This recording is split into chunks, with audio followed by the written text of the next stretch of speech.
Okay, we are live. Welcome. Let's see. Is that him right there? Yep. There he is.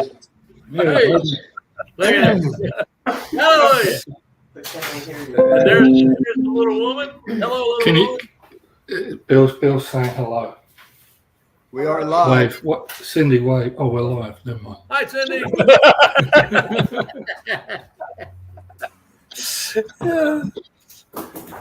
Okay, good. Thank you. All right. I did my part. You can take it. Who's taking it? You. Oh. Well, welcome to Walking Backwards.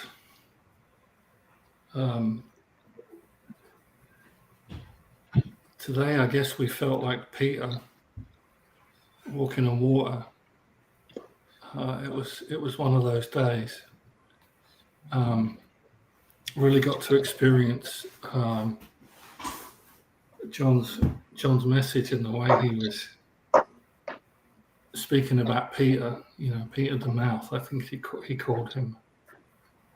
So it made me stop and think about what was he like. You know, was he the one in the group that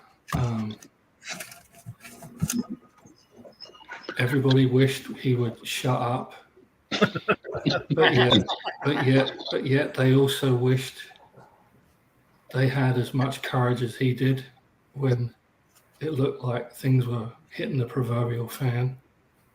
And then Jim and I were talking, and I'm sure Jim will go into it today, how the disciples had just finished feeding the 5,000, and immediately Jesus told them to get in the boat and go to the other side of the lake or whatever. And they went in the lake and they went in the water, and there was a storm. And now, as John said, and as it says in the Bible, these are professional fishermen. You know, we're talking, they grew up on the water. They probably knew how to skin a fish before they were 12. You know, this wasn't their first rodeo. Yeah. But they were scared. They were petrified. They were scared. And I don't know about in your lives, guys, but in my life, everybody's acts one way, but then when circumstances change, or there's a threat, or look at the weirdness that goes on in Florida when there's a hurricane coming this way. We touched on that last week. People that are usually calm, cool, and collected aren't, you know. And I'm not minimalizing a hurricane. You know, you do what you have to do in an emergency. But what I'm saying is, there's a lot of people that are out there that they talk a good game, but when it's actually hitting the proverbial fan, they're the first one to get busy doing something else. Well, here's Peter, you know, in the middle of this storm, and even like John said, we don't know how high up this boat was. Who cares? He's climbing out of it. You know, when I think of this, I mean, in my naivety, I didn't grow up on boats. I haven't been around boats a lot. But I think of that show on TV where they go crab fishing in the Antarctic, you know, off of Alaska. I can't remember the name of the show. But man, some of the storms that they're in, and they're out on the deck, all dressed up to the nines in the plastic outfit with the thermals on underneath. Well, they didn't have any of that back then. You know what I mean? So picture that you know, something that's familiar to me. Picture those scenes in the off of Alaska where, you know, these are 20, 30, 40-foot waves, and these huge trawlers disappear in the trough of the wave. Imagine getting out of a boat in that. You know, just us sitting here now thinking about.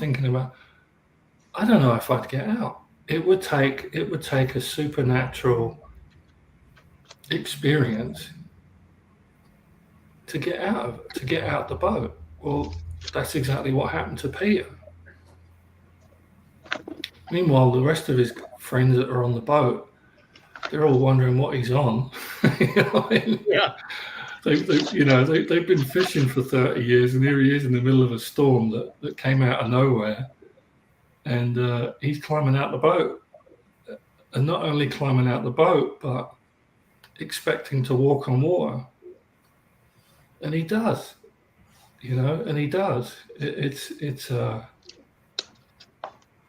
think I'm gonna hold it there and let somebody else take over, because this whole story could take up weeks. But I can fall in here real easy, because Gail and I many years ago bought a boat that was big enough, 21-footer, that we could take out into the ocean.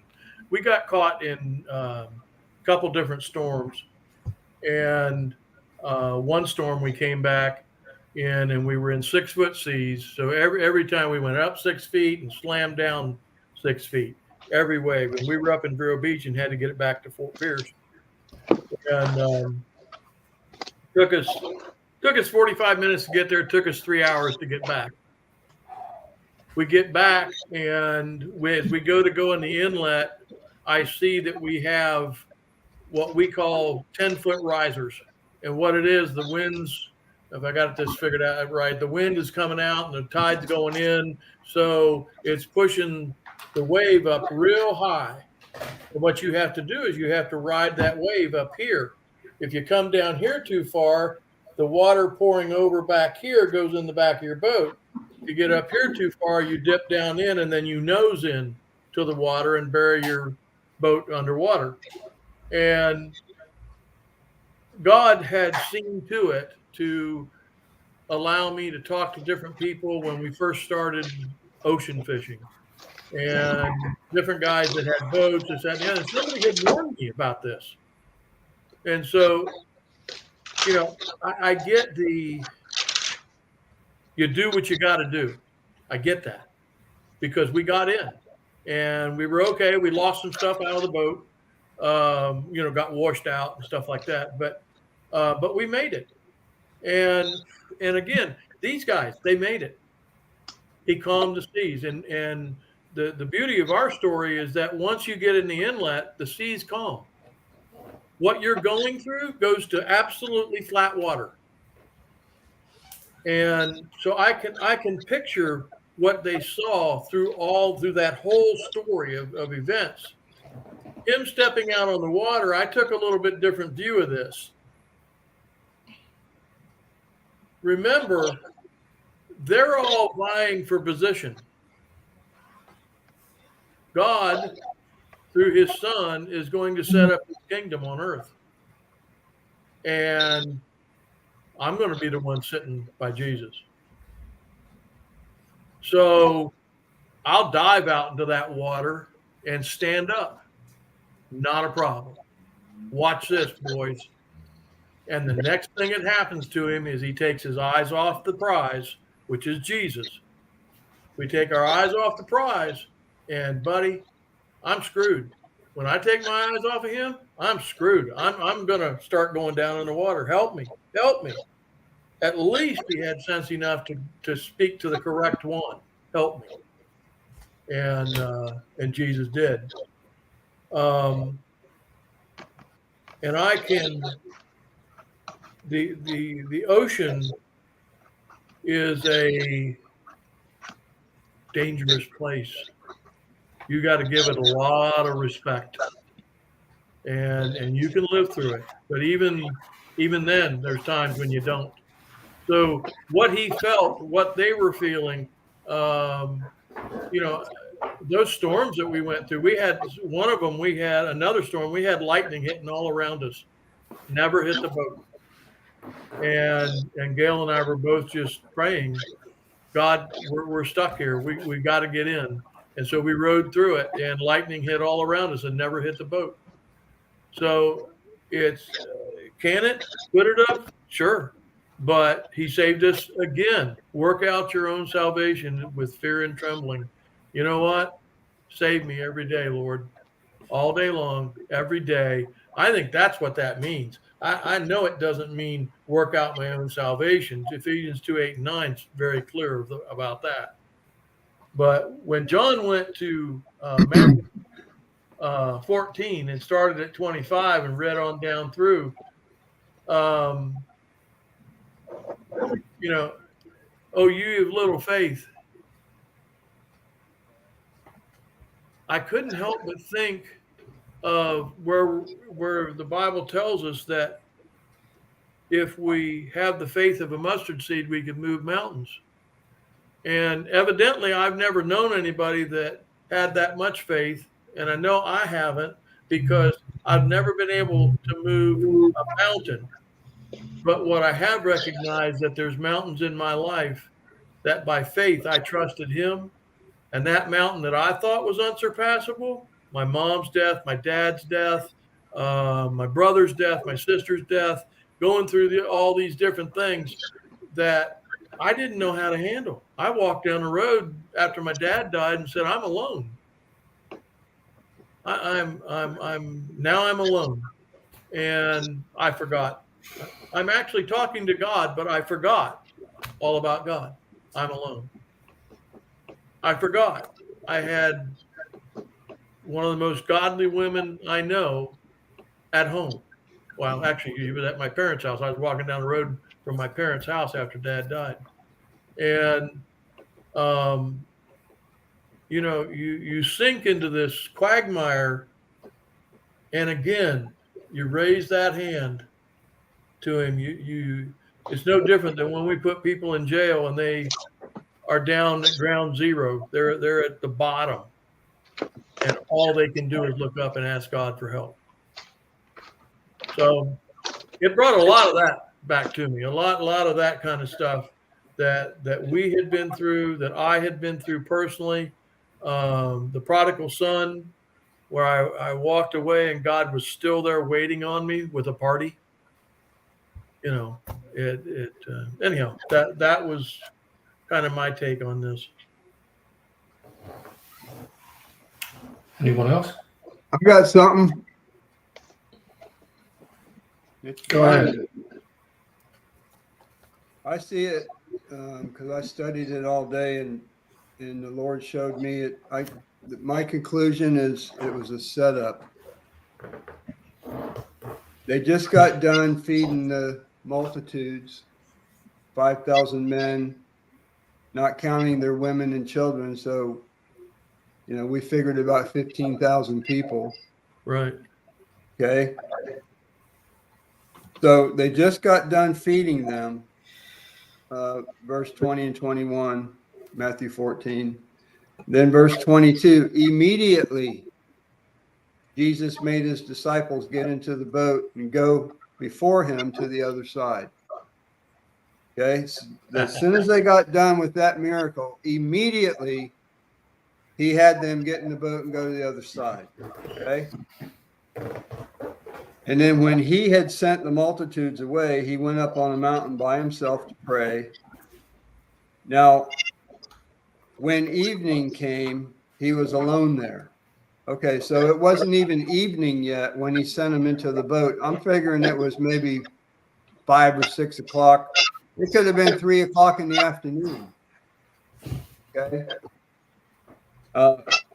And then when evening came, he was alone there, but the boat was now in the middle of the sea, tossed by the waves, and the wind was contrary. So They were all out in the boat in a storm already since, say, 3 o'clock. Okay. So now Oh. in the fourth watch of the night, Jesus went to them, walking on the sea. The fourth watch, I read, am I getting feedback? A little bit. Why am I getting that? Hang on. Everybody mute your mic except Jim. That'll help. Is that better? Only thing I can do is turn my volume up and down. That's all. Okay. Anyway, so the fourth watch, I looked up 4 or 5 other scriptures, and they say that they figure it's, some say between 3 and 6 a.m. Some say 4 a.m. I always was taught that it was like between 3 and 4 a.m., the fourth watch. So picture this. It's like 3 or 4 in the afternoon. It's not evening yet. Jesus sends them into the boat. They've been in the storm for what's 6 hours? They've been in the storm all that time before he decides to go to them. Okay? So think of, they're commercial fishermen. They know the weather. They know the seas. You're in it for 6 hours, wondering if you're going to make it out of it. Like Bill, you were saying, you were in that storm. You're wondering, is it going to get worse? You don't know if you're going to make it. And then right about that time, Jesus goes to him walking on the sea. And when the disciples saw him walking on the sea, or they saw something, they were troubled, saying, "It's a ghost," and they cried out for fear. The Lord showed me, like if that happened for me, it's like going into a fair or a carnival, and you go into the horror, the whatever, and you get the daylight scared out of you. Ah! Right? So here they are for 6 hours at least. They're fighting, trying to stay alive in the storm. And now this thing, what the hell is that coming at them? Can you imagine that? So when they cried out for fear, that's like loud. It was intense. Okay? That's what he's showing me. But immediately Jesus spoke to them, saying, "Be of good cheer, it is I." So right there, Jesus had set them up, knowing, because he's all knowing, he set them up knowing that that was going to happen. He knew that their flesh was going to flash. He set it up to go that way. Why? So that he could show up. What Martin and I talked about today was they just saw the multitudes. They saw all these other people, the miracle for all these other people. Now Jesus is showing the disciples what he can do for them personally. Is that awesome or what? But it was the Spirit of God that caused their flesh to flash. He put them in that situation knowing that they were going to freak. See, it was a setup. Anyway, then Peter answered him and said, "Lord, if it is you, command me to come to you on the water. Command me to come to you on the water. Command me to come." And he said, "Come." So notice that Peter didn't take it on his own to do it. He said, "Lord, if it's you, command me to come." So if the Lord tells you to do it and it bombs, it's on him. Right? So he didn't take it on his own to do it. Plus, and when Peter had come down out of the boat, he walked on water to go to Jesus. Okay, so there's another point. None of the disciples, nor Peter, cried and asked God to come into the boat and save them. Peter wanted to do what Jesus was doing. He was walking above the circumstances. Peter wanted show me how to do that. He wanted to go where the Lord was. He didn't want the Lord to come where he was. And Martin and I were talking about that. We don't want God to come into our circumstance and save us. We want him to bring us out of where we're at to be where he's at, above it. Okay. And then, but when he saw that the wind was boisterous, and the wind and the waves, I've heard, but the wind and the waves. And he was afraid, and beginning to sink, he cried out, saying, Lord, save me. And immediately Jesus stretched out his hand and caught him and said, Oh, you of little faith, why did you doubt? So who's to say that a wave or something happened that blocked his view from Jesus and he couldn't see him? Okay, who's to say that Peter didn't have enough faith to hang in there? Something happened because he was doing it until something happened to prevent it. Okay.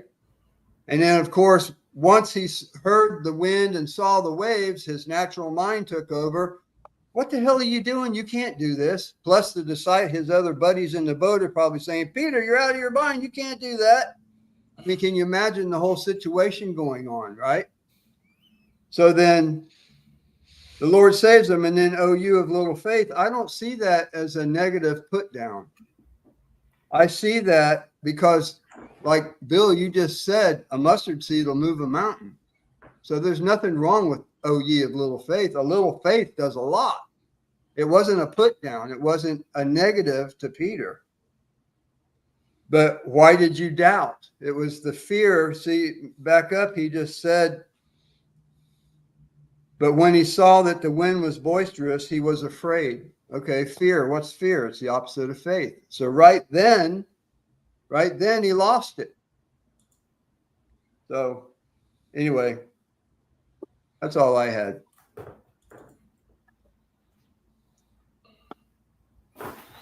That's one of my favorite stories. And then with everything I got going on in my own life, where I have stepped out believing that I heard God direct me, and faith without works is dead. I've spent money, a lot of money, because I believe I heard God tell me to do this. And then all of a sudden, what happened? I'm saying the same thing in the midst of my storm right now. Lord, if that's really you, was that really you that told me to do that? Right? I'm in the same boat. Mm.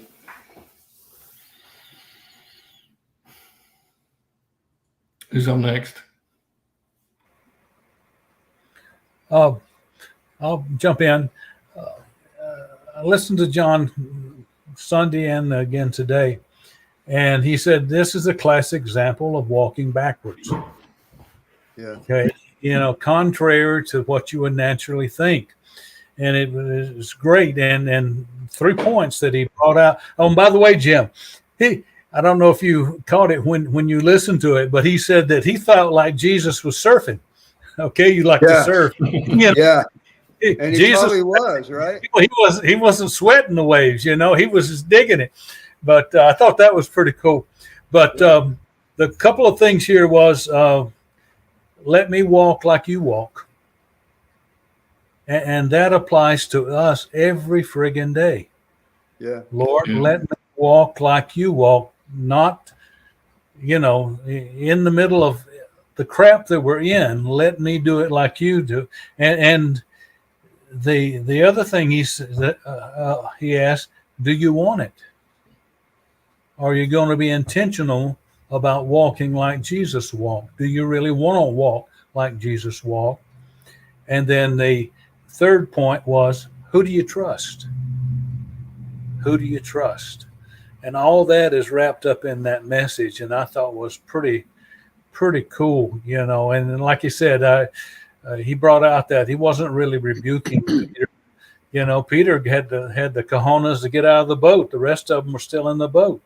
You know, and if you guys ever get a chance, watch The Chosen. It will give you insights into Peter. I think that all this gels together. I mean, there's some artistic license that the guys that put The Chosen on take, but it really, I think someone said that when they read their Bible, it was in black and white until they saw The Chosen, and now their Bible's in living color. You know, so yeah. But to get insight into the personality of Thomas and Andrew and Peter and Matthew. Oh, Matthew is awesome in that presentation, and when you look at it, oh yeah, that probably was the way it was. But anyway, let me walk like Jesus walked. Do you really want to? And who are you really trusting? That's what I got out of it. Thank you. Man, that's awesome. That's awesome. Because really, when it comes down to it, and you're in the thick of it, those are the 3 points that show you that you're not trusting who you're supposed to be trusting. You know, that's awesome, man. So there's another point. I think Bill's trying to talk here. Sorry. Okay. When they were. Start again, Bill. You were muted. Oh, okay. I'm sorry. It hit me when they were talking about why do you doubt? They had seen Jesus do a lot of things, but again, let's go back to what Jim said. These are commercial fishermen, the vast majority of them, and one thing that they know is when they bring the boat to shore and they jump over, they go up to their waist, to their chest in water, and then walk on up, pulling the rope behind them. They don't stop right at the top of the water. So first off, seeing this thing walk towards them, as fearful as could be, they've been in this storm, like Jim said, all this time. Things ain't going good. And they have knowledge that if it was any other people, you just wouldn't have the same kind of fear. You'd have been dead from fear 2 hours earlier. These guys were used to being on the water, fearful, afraid, scared to death, and then this monster comes walking towards them. And don't be afraid, it's me. And they recognize his voice and are able to be calmed a little bit, but their hearts are still pumping, still going bananas, first from the storm, now from seeing this monster. And then they see this lunatic climb out of the boat. And when he says, "Oh, ye of little faith," or no, "Why do you doubt?" And when they said both were talking about that, I couldn't help but think, you just saw me walking on water.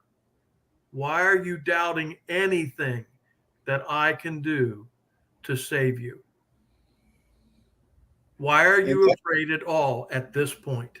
That's the question for all of us every day. And what it hit me was, look at this panel of six. Great. Yeah, I'm real good at math. And but this panel of 6 and the lives that we've been through and the things that we've been saved from in our lives. And we'll just say that there's 6 times 3 is 180 years of Christianity here. And yet our days are still exactly the same. We get scared over the same BS that we know can't hurt us up here. I have the head knowledge.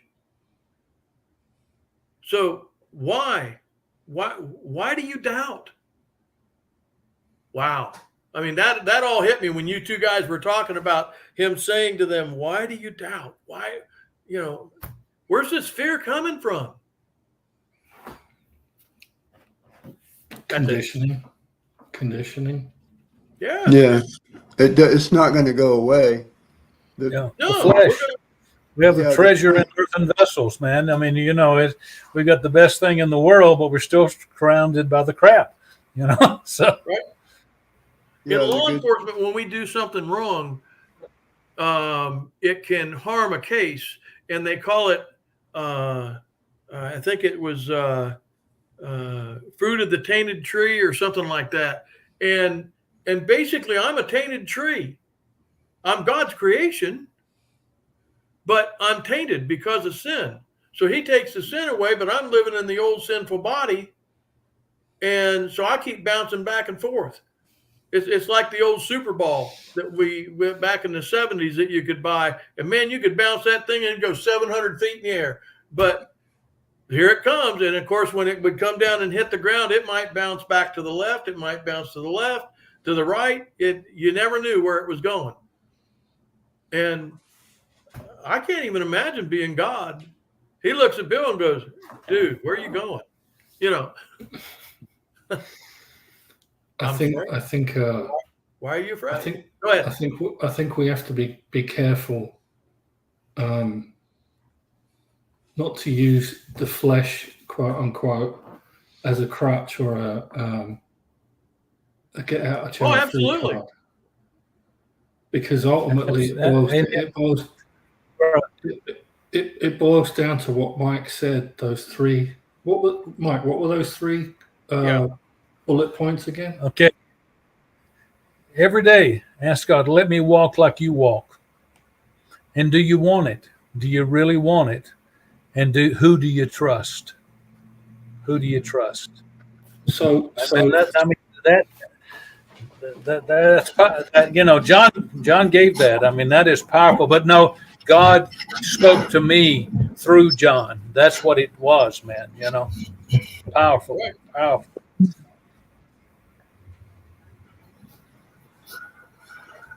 who's up next?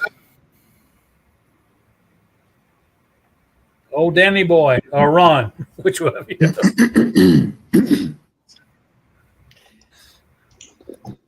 Well, my mind went back and not to look at the physical aspect so much of what took place with Peter and the Lord walking on water, but I tried to take it to okay, what does that mean for me today? What's he telling me in this? And it kind of took me back to Job and looking at going back and reading, especially just towards the end. I mean, you can go through all the BS you want with the three friends that give him all this garbage to think about, and always questioning his performance in front of God in each of those cases, where it comes down to a couple of times back in, I think, Job 40 and again in 42, that God speaks to Job out of a whirlwind or out of a storm. It's used, I think, in chapter 42. And what it's telling me is that I'm fighting this storm on a daily basis. I'm fighting from what the world says, what the flesh says I ought to do or not do, compared to what God is trying to get me to hear. And that's like a whirlwind. I mean, I can imagine the confusion that Job and his circumstances must have really felt, and how his thinking was just all over the place. And I think by the way, he responds to God in a lot of this stuff, that God's essence isn't really criticizing him as much as he is teaching him that, look, you don't have that power. You don't have the ability to discern what to do and what not to do in this storm that you're in. And towards the end, he says that in chapter 42, beginning in verse 1, says, Then Job answered the Lord and said, I know that thou canst do all things, and that no purpose of thine can be thwarted. Who is this that hides counsel without knowledge? Therefore I have declared that which I did not understand, things too wonderful for me, which I did not know. Hear now, and I think that was a lot of what, when he was questioning God, is what he's talking about here. He says, Hear now, and I will speak. I will ask thee, do thou instruct me? Have I heard thee by hearing of the ear? But now my eyes see thee. Therefore I retract. And what is he retracting? This is all centers around a frame of mind. And going back to what John talked about a number of times, the renewing of your mind, the seeing that it is a backwards walk, to know that he's got you covered. I mean, he's taking care of it. And there's a degree that I believe that he allows us to hear. We can hear all this through the ear, but our ears. But now, when we see it, and there's so much, there's I think a limited amount that he lets us see, and that doesn't necessarily add to the confusion, but it keeps us in a state of confusion because we don't see the answer. We don't bring it from our mind to our heart, so to speak. We're not allowing that renewing of the mind. Peter is stepping out in water. I mean, the world's going to tell you, you're going to sink, boy.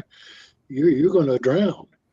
And yet here's the Lord doing it. And as long as he kept his eyes on the Lord, whether it was a wave that came up or whether it was his own fear that made him look around, he lost sight of who he is in Christ and started to sink. Yet the Lord reached down and picked him up, as you've been talking about. So I see that in my life is that there are things that I want to quit doing that I don't think he's allowed me to quit doing.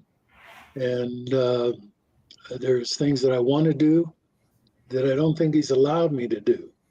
And I think this is kind of where Job was in this. And it's a whirlwind. It's okay, I'm supposed to do this, but I can't. It's Romans 7 with Paul. The same type of thing. When I want to do what's good, I do what's bad. When I don't want to do what's bad, I do it anyway. And so it's that kind of whirlwind or storm, I think, that's being illustrated here in this, in Matthew's talking about it. And the point I get out of it is just to maintain your gaze on Christ. Maintain that look, maintain that hearing, even if it's with your ears. I think it's faith, it's a gift from God that brings it to your heart, or where you're actually seeing it with the eyes of your heart, which is, there's another verse that alludes to that, and I can't remember where it's found right now, but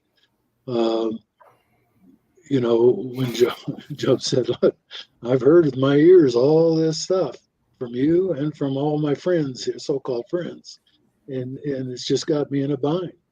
That the Lord gave it to him to see with his heart, and his heart being the subconscious mind, or at least part of the mind. Then he was able to get out and walk on that water, and do the things that I think Christ wanted him to do. He said, come. He's commanded is what the word is here in Matthew. He commanded get out, come here. And so he was able to do that, but only because he was seeing God through his heart and through his mind.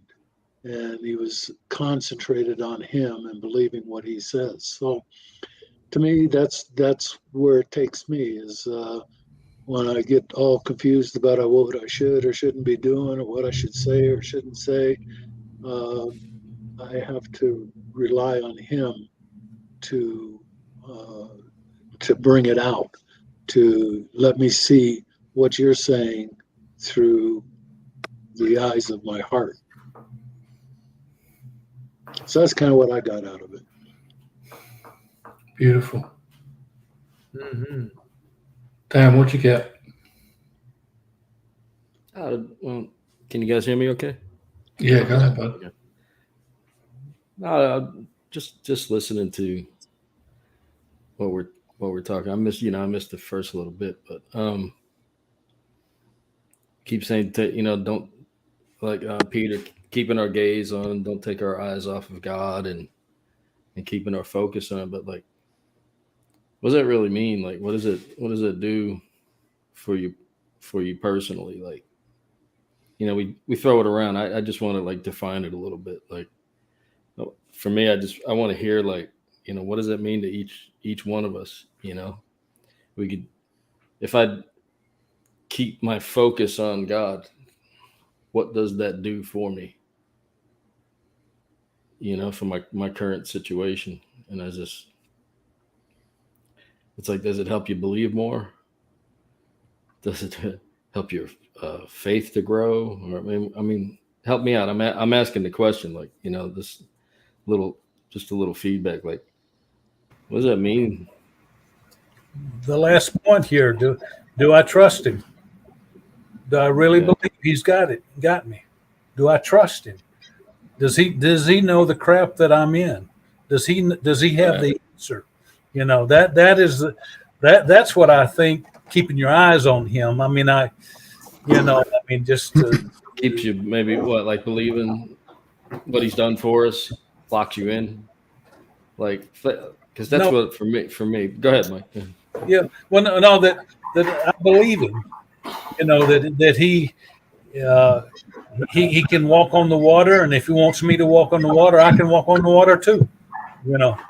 That's the thing. Do I really believe that He loves me? He cares about me, and He's got me. And if I make a wrong choice, if I at the best I can, to try to do what He wants, and then I screw it up, can He still fix my mess up, my screw up? Yeah, I believe He can. Well, you just said what I was thinking is, I'm walking on the water, but at what point do I know that I can walk on the water even if I'm not looking at Him? That He's placed me in that position and given me the authority and the power to walk on the water. I think that ties back to our identity. I think that when we're keeping our eyes on Him, it's like looking in a mirror. We're seeing ourselves. What does that help you believe when you're keeping your eyes on Him? Like, what does that solidify in you? That's what Mike just touched on a little bit. It's like, I can walk on the water, not without Him, but I can walk on the water because of Him. It solidifies in me that it's real. Because it doesn't matter if there is familiarity. Look where these guys were. Let's use them as an example, and then we're talking about, like Jim said, commercial fishermen that are out there all day, every day. Yeah. And they are quaking in their boots, buddy, except for Peter. So there's circumstances in my life, there have been, there will be, where I could sit here and say to you, the same thing happened 5 years ago. And we could all sit here and psychoanalyze me and say, maybe you're on a cycle. Maybe we need to, you need to look at what's going on. Maybe you need to blah, blah, blah. But that's a distraction.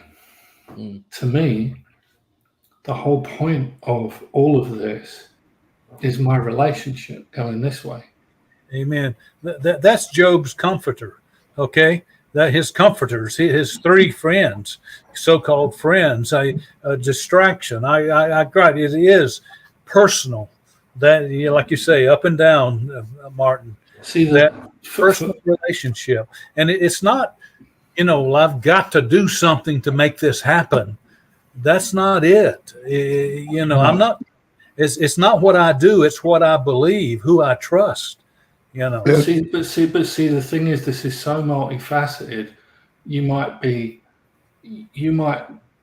One of your coping mechanisms might be to get busy. One of your coping mechanisms might be to be a wallflower in a group of people. One of your coping mechanisms might be food. One of your coping mechanisms might, whatever it is. But the point is, the Lord will use the circumstance to bring up a multitude of things, not just the specific, in my life anyway, a specific one thing. It'll be multifaceted. So to bring that back to answer Dan's question, what it means for me to focus on the Lord is, by the time I focus on Him, 9 times out of 10, I've exhausted every other avenue to try and save my own arse. And here I am back again, talking to Him, going, help me. That's what the focusing is to help me. What do you want me to, what does it look like to walk like you? How do I trust you? Because the circumstances or the waves are telling me otherwise. Now, it doesn't matter if I've been in this 5 minutes or 5 years or 50 years. To me, I want to hear Him now. I want to hear Him. And I'm not standing there as a little kid stomping my foot, being a little brat. I want to hear Him because, like Mike, I think Mike said, I want to know He's there. I want to know that I'm not alone. Yeah. I think the faith part, Martin, is that we don't doubt in the dark what He has already shown us in the light. Can explain that, Mike? Pardon? Explain that. Okay. You and again, you talked about a cycle. God, a lot of times we can look back to when God did save our ass. When He pulled us out. And hindsight's always 20/20. A lot of times we look at something and said, man, that was a regular crap show, Mm-hmm. But look at it and we see the hand of God in it. I love what Lloyd drilled into me. God uses everything and He wastes nothing. And we can see the good in it. And Joseph said, y'all meant it for harm, but God meant it for good. I went into the pit, I went to prison, I did all these things, but God was still orchestrating His perfect plan. And sometimes they're valleys. Jim talked about that, the birth of a vision, death of a vision, resurrection of the valley, down in the valley. We don't doubt the valley, but we we know that God's going to bring us out. But sometimes it seems like a long time. I don't know what Jim's going through about his business, but we wonder, what's going to happen with this. But anyway, that I probably said enough. So let me say something to Dan, to your question. It's not the what, but the why. Why do we want to see Jesus? Why do we want to focus? Why do we want to make sure that we're seeing Him or we're hearing Him or whatever? So that we don't fail anymore, so that we'll stay in the top half of the Solomon Syndrome chart. We won't have to suffer as bad. We won't have to go through the failure. We won't have to suffer the rejection. It's trying to perfect. The flesh is trying to perfect the Christian walk. To where the difference would be, like Paul said, he glories in his tribulations because of what it produces. Why can't we say right now all is well, regardless of up or down? because he's in control and he's got us. And just like Peter, I said this was an object lesson from the beginning. As soon as Peter and Jesus got into the boat, immediately the seas went calm. That's proof that it was a test. It was a lesson to be learned. Otherwise, the seas would have stayed rough and they'd have rode it out or whatever. Jesus set them up from the beginning. He knew it was going to happen from the beginning, and he waited and left him in it. You ever been left in something for a long time wondering, God, where the hell are you? It happens to me all the time. But what it produces in me when he does finally come through, first it causes me to eventually, once I stop hating his guts for not jumping through my hoops like I think he should, then I cry out to him and immediately he's there. Yeah. And when he shows up, that's what builds my faith. It's not anything else that I did. Let me ask you a question. If Peter had it to do over, not over again, if he had it to do again, do you think he would walk on water longer? Probably, right? Remember the rats, story of the rats? Mm-hmm. They lasted 3 minutes. They went from saving them one time. They went from 3 minutes to 18 hours. The Lord showing up one time with Peter. Imagine what that did for him. Okay. Because we all learn from our mistakes, right? Especially when it's a lesson from the Lord. You're going to learn from it and you're going to grow from it. Yeah. Peter was a pillar in the church. I mean, he didn't want to even be crucified right side up.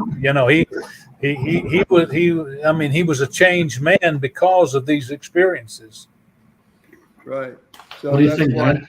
Was calling him Petros, the rock. Right. Because of those lessons like that, those hard lessons, life lessons like that, that's what it caused him to be. So, I heard a song the other day. It said, when we see clouds, God sees the rainbow. Think about it. Mm-hmm. When we see the dark clouds, God sees the rainbow. Yeah. Because, maybe that's a little. Well, he's always told me above the clouds, the sun is still shining. Just because you don't see it, don't mean it ain't there. Amen. Yeah. So that applies to when we're in the storm and you don't see him.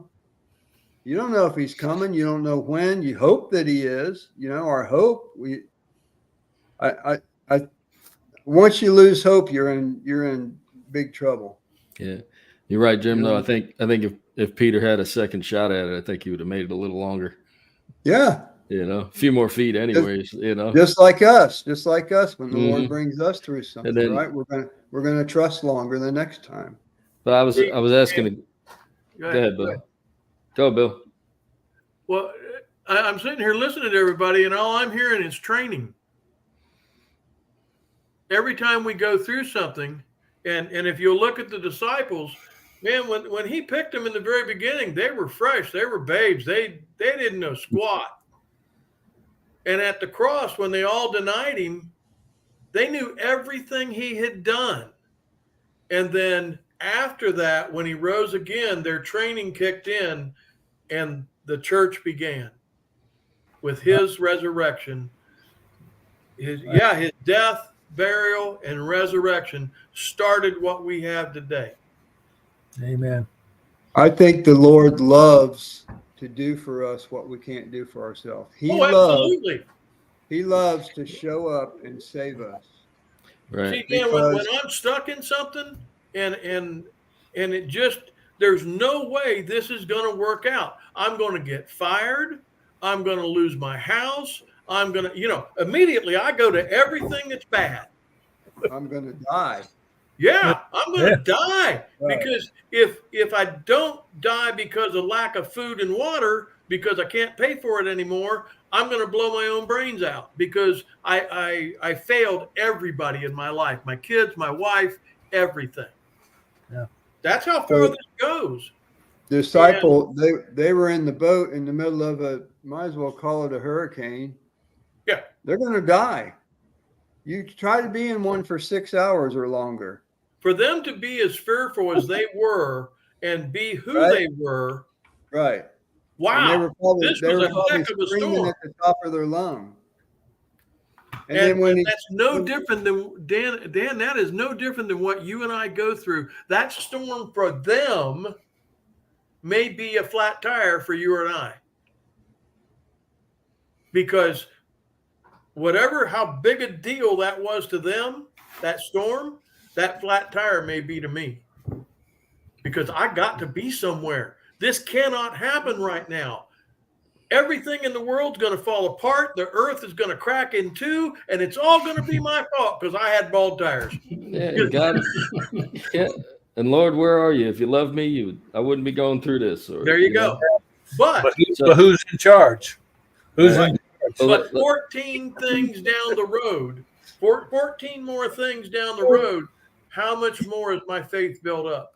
Because he's brought me through number 1, number 2, number 3, number 17, number 19, number 25. And here we are at God knows how many now. And wow. So Finish your point, Dan. So going back to keeping your eyes focused, Ron said it earlier. Said it's identity. Yes. When I'm looking at him, I'm going back to what I was saying. What am I getting out of it? Where does that land me? You know, and like Jim was saying, if Peter had a second shot at it, yeah, he would. He definitely, I believe, he would have went farther, because one, he's been there already. But at the same time, how many times you need like a financial miracle, or something you need, and God showed up. All of a sudden you ask him, you're praying, I need this, and then your phone rings, and 10 minutes later, and someone say, Lord told me to give you a call. Everything okay? Oh man, my lights are about ready to get turned out. Boom. Yeah. And then you're like, that's amazing. But then let's say the next month, you can't pay your lights again. Do you still freak out all over again? Yeah, absolutely.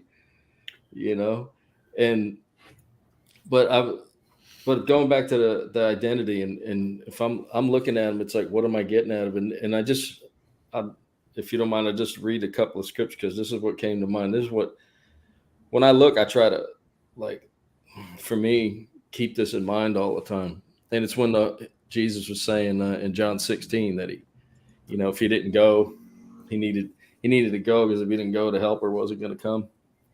And it says, when he comes, he'll convict the world of sin, righteousness, and judgment of sin, because they do not believe in me. He said, of righteousness, because I'm going to the Father and you will no longer see me. And of judgment, because the ruler of this world has been judged. He said, I still have a lot to say to you, but you cannot bear it now. He said, yet when the Spirit of truth comes, he will guide you into all truth.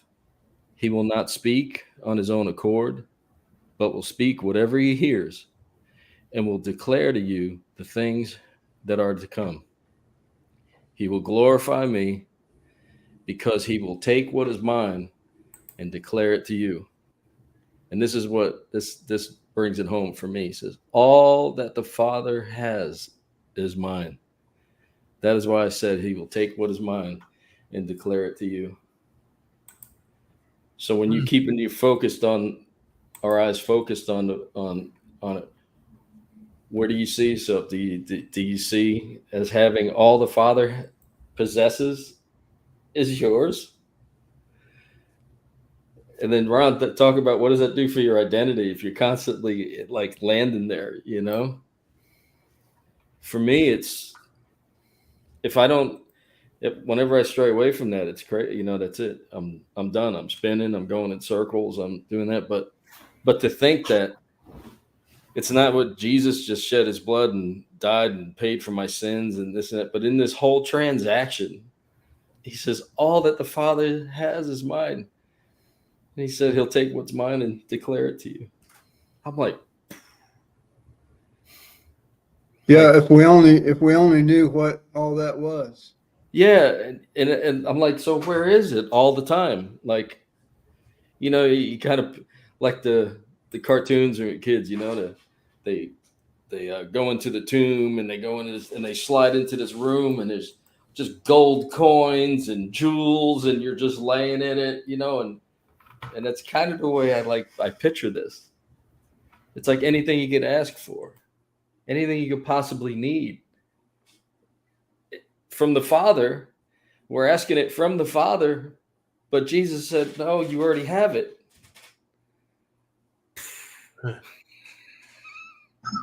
I like the point that So God let me say teaches- this, Mike. Let me say this. So are we asking for stuff that we already have? And we don't know it? well, And go he ahead, gives us Mike. what we need, not what we want. Okay. And he knows what we need. His love is intelligent. You know, I mean, you know, I said, you know, money can't buy happiness, but I'd like to try it sometime. But Yeah. but I deal with this all the time with the guys I'm dealing with in Africa. You know, they think that, you know, that and they have severe needs. I mean, they really do. And we talk about God supplying your physical needs, air, food, and water. They struggle for food, literally struggle. And I tell them God's going to supply your needs, and He does. I mean, I don't know any of them that have starved to death yet, but I think they have some anxious moments. But again, my Father knows what's best for me, and if He's not giving it to me, I don't need it. I don't need it, you know. But there have been times my back's been against the wall too, and I told someone when I get to heaven, I'm going to ask God to show me His watch. I thought He was late sometimes, you know, coming through. I'm telling you. You know, Yeah. so I don't know. I think the more that we walk with Him and are Right. you know in Well, that's what I was going to. That's why I was going to tie it all up with what we were talking about walking with Peter is if we knowing that we already have it, and then exchange with what Jesus restored us back to and all that is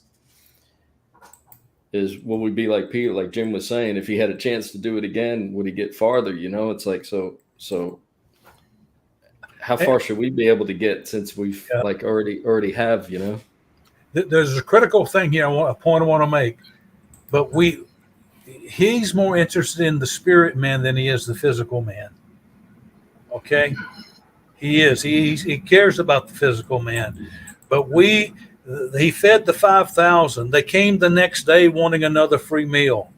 He said, "Listen, that's not what I'm trying to teach you. It's the spiritual lesson I'm trying to teach you." You know, but we have to have certain things to exist. I remember John Glenn told me, and he pissed me off, man. He really did. I said, "Man, this woman I've got, she's going to bankrupt me." And he said, "So?" I said, "But if I can't buy groceries, you know, I can't pay my bills." He said, "So?" And then he said, "You just die and go to heaven." Man, I was not ready to hear that at that time in my life. Really was not, you know. But I can believe it now. You know what I mean? And I did. I survived. Wow. Probably too much, you know. Really, but we I think a lot of times we equate our physical needs with our spiritual needs. A lot of times there's a big spiritual lesson God's trying to teach us, even through our physical circumstances. But I think that's how He does it. And I think the majority of us get in the way. So God has His way with us, with or without our cooperation. Mhm. And You a can lot go- of times to You give can us go what we kicking and need. scratching, or Yeah, a lot of times what we need is another storm. Because then He's going to show up and do for us what we can't do for ourselves. We're going to realize how powerless we are and how desperately dependent upon Him we are. And then at the same time, Dan, like you're talking about having it, okay, the times that I hate using this word, but the times that you're anointed to do something, okay,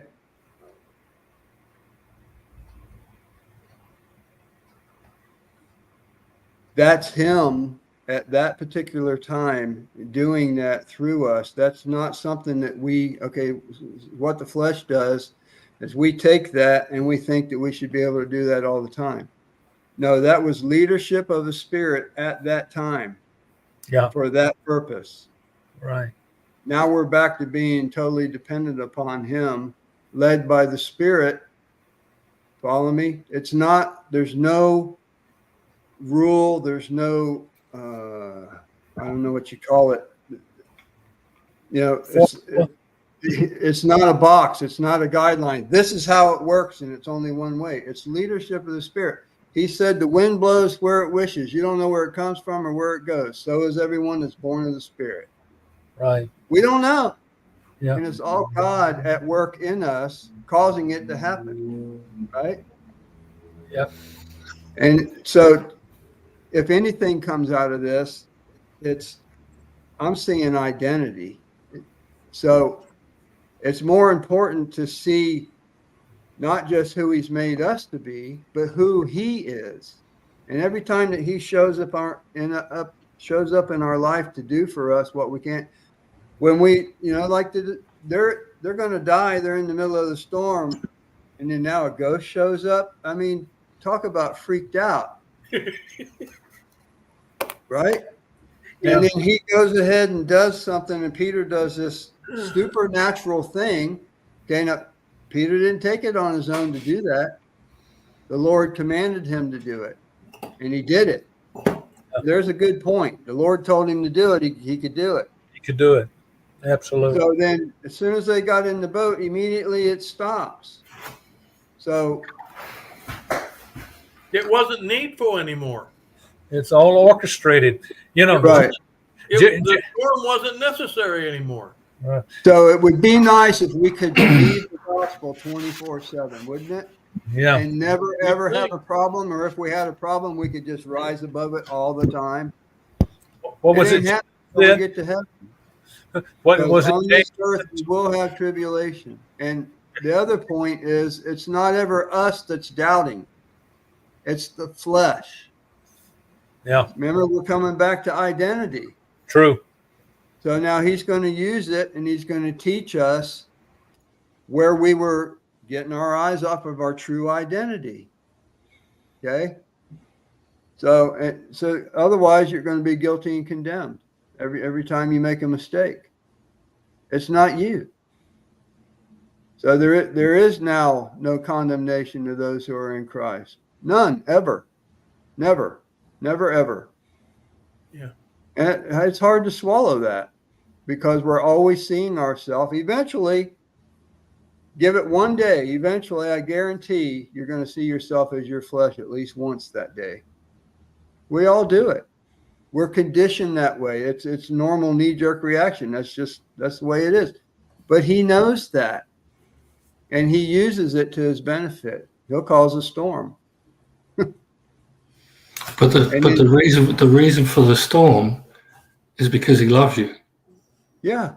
And ultimately, the reason for the storm is to show us what he's already given us. Because we didn't believe it prior to the storm. Peter didn't know he could walk on water until Jesus told him to. Half the crowd in the boat Right. didn't know it. So there's things in my life I didn't think I was going to make it out of, but I did. Not because of anything in me. It was him, like you're saying, Jim, him doing for me what I can't do for myself. But I walked out of that a different person. Something changed on the inside out, Yeah. Yeah. Because ultimately, this is about a relationship. And if perhaps I don't believe as much as the other five of you, but he's going to orchestrate my life to where I'll believe as much as I need to. Now, I'm a brand new creation. I'm absolutely perfect as far as he's concerned. But right here, right now, it's about this. Yes, he's given me, I can do all things through Christ who strengthens me. Do I believe that in the moment? Not all the time. I Just don't. afterwards. After he Yeah, showed up, you can say it. Yeah. afterwards, when the words have come out of my mouth, when I'm expecting a confrontation, and I hate confrontation, and there isn't one, or there should be a confrontation, but the person humbles up and turns into somebody that they haven't been during the whole transaction or whatever. But he's in the middle of it to show me something about me and this relationship. That's what it's all about. Ron said it perfectly. The reason for the storm and the chaos, no, I don't hang out around boats, but I guarantee you, I've got a 40-foot wave up here, you know what I mean? And I can't surf either. I've seen you do the French dismount. Oh, man. We were surfing one time. Well, Jim was surfing and I was just floating. And it took me everything in me to balance on this surfboard, right? And my surfboard was like, a Walmart special, styrofoam. And I don't know who shouted shark the first time this happened. But man, I'm sitting on the board. Next thing you know, I'm leaning back, and this board came shooting out from between my legs. That's the French dismount.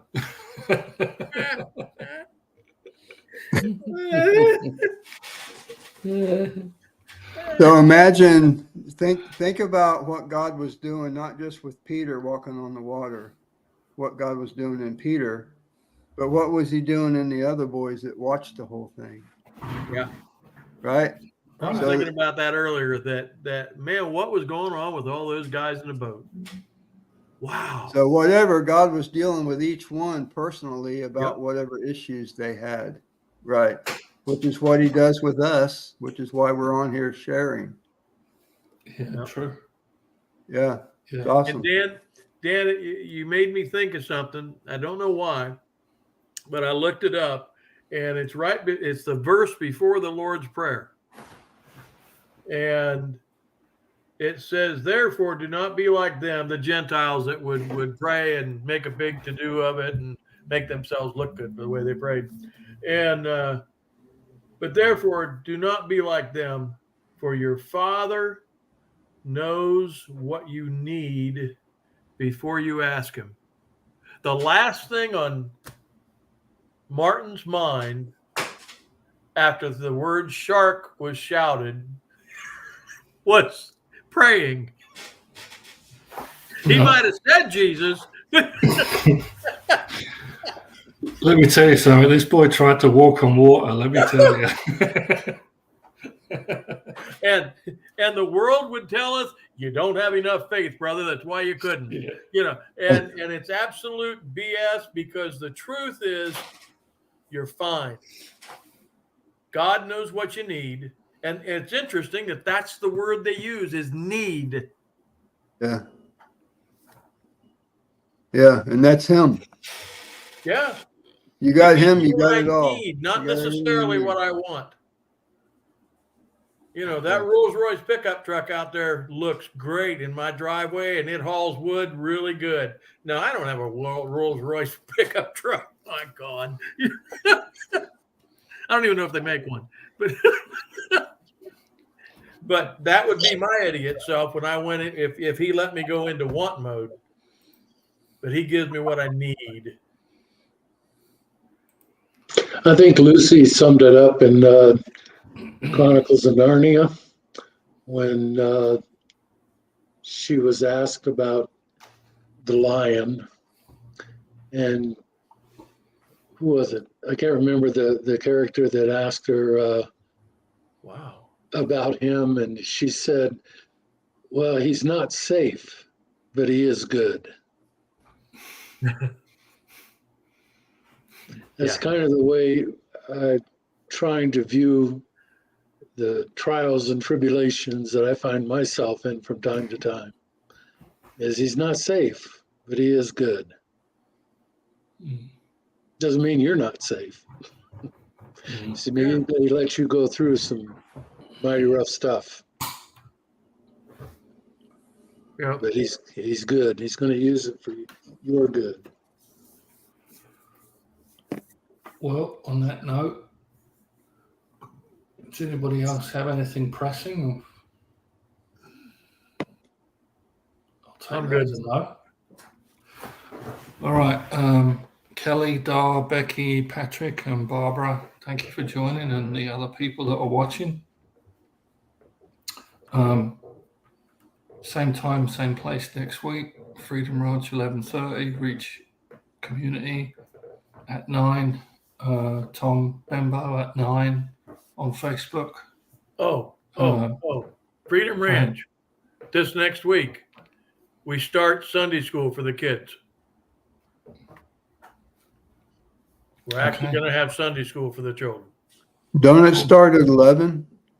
Mm-hmm. What? And we're going to have, we're going to feed everybody afterwards, hamburger, hot dogs, chicken.